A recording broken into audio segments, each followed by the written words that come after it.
ഞാനിന്നിവിടെ കാണിക്കുന്നൊരു മെഷീന് ഡൈവേഴ്സിയുടെ ഒരു salt cleaning and salt drying മെഷീനാണ്. ഫുഡ് ഇൻഡസ്ട്രിയിൽ ബേസിക്കലി നമുക്ക് എല്ലാവർക്കും ആവശ്യമുള്ളതാണ്. നമ്മുടെ ഷൂസിൻ്റെ സോൾസ് വളരെ പ്രോപ്പറായിട്ട് ഡിസിൻഫെക്റ്റ് ചെയ്ത് ക്ലീൻ ചെയ്ത് പോകുന്നൊരു അത്യാവശ്യമുള്ള കാര്യമാണ്. അതിനൊരു മെഷീനാണ്. ഇത് മിനിയേച്ചർ മെഷീനാണ്. ഇതിനകത്ത് സാധാരണ ഹൈജീൻ സ്റ്റേഷൻ്റെ ഒരു ബേസിക് മോഡലാണ്. ഇതിനകത്ത് ഇപ്പോൾ നമുക്ക് കാണാം, ഇതിനാണ് ഒരു ഡിസിൻഫെക്റ്റൻ്റ് നമ്മളിവിടെ പ്രൊവൈഡ് ചെയ്യുന്നുണ്ട്. ആ ഡിസിൻഫെക്റ്റൻ്റ് അതിലിട്ട് അതിൻ്റെ സ്റ്റാൻഡിൽ തന്നെ ഡിസിൻഫെക്റ്റ് ഉണ്ടാവും.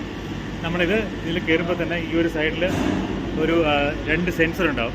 ആ സെൻസറിൽ നമ്മൾ ചെയ്ത് കഴിയുമ്പോഴത്തേക്ക് നമുക്ക് അങ്ങോട്ട് കയറി കഴിയുമ്പോഴത്തേക്ക് ഇതിൽ ഓട്ടോമാറ്റിക്കലി ഇത് ഓണാകും. ആ ബ്രഷ് ഷൂസിൻ്റെ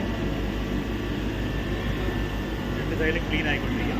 ഇതിൻ്റെ ടൈമിങ് അത് ഫിക്സ് ചെയ്യുന്നതാണ്. അത് കഴിഞ്ഞ ഉടനെ നമുക്ക് ഇതൊരു സോൾട്ട് ഡ്രൈയിങ് ആണ്. അത് വാക്യൂം ചെയ്ത് നമ്മുടെ ഇത് വലിച്ചെടുക്കും. ഇതാണ് ഈ ഒരു മെഷീന്. ടോട്ടലായിട്ടൊരു വ്യൂ ആണിത്. ഇതിൽ എമർജൻസി സ്റ്റോപ്പേജ് ഉണ്ട്. അതുകൊണ്ട് എമർജൻസി ആയിട്ട് സ്റ്റോപ്പ് ചെയ്യാം. അതുപോലെ ലൈറ്റിങ് ഓരോ പ്രാവശ്യം നമ്മൾ കയറുമ്പോഴും ഈ ലൈറ്റ് റെഡി ആണെങ്കിൽ ഗ്രീൻ ലൈറ്റ് ഉണ്ടാവും, അല്ലെങ്കിൽ ഇത് റെഡ് ലൈറ്റ് ഉണ്ടാവും. ഇതാണൊരു മെഷീന്. താല്പര്യമുണ്ടെങ്കിൽ എന്നെ കോൺടാക്ട് ചെയ്യാം. Thank you.